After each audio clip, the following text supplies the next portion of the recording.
காலையில் வந்து பாப்பா கதவை தட்டுன்னு கிஃப்டோடு வந்தா. என்னன்னு ஆசையாக பிரித்து பார்த்தேன். என்னவோ நகை மாதிரி இருக்குது, என்னன்னு தான் பார்க்கலாமே அப்படின்னு சொல்லி பார்த்தேன். எனக்கு கிடைச்சது என்னன்னு நீங்களும் பாருங்களேன். நான் கூட என்னவோ நகை மாதிரி இருக்குது, ஏதோ கொடுத்துருப்பாங்கன்னு நினச்சா ஸ்வீட்டுங்க. இது ஒரு டப்பா ஸ்வீட்டு பாருங்க. அப்புறம் இது கொஞ்சம் இதிலெல்லாம் பாதி உள்ளே போயிடுச்சு. ஆஃபீஸில் பிரித்து சாப்பிட்டாங்களாம். ஆஃபீஸ் ஓப்பனிங், புது ஆஃபீஸ் ஓப்பனிங்க்கு இந்த கிஃப்ட்டு கொடுத்துருக்காங்கங்க.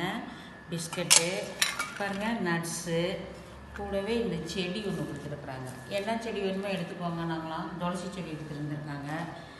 நான் கூட ரொம்ப ஏமாந்துட்டேங்க. என்னவோ உள்ள பெருசாக கொண்டு வந்திருக்கான் அப்படின்னு. இதுதான் கிஃப்டாக கொடுத்தாங்க. நல்லா இருக்குங்களா பாருங்கள்.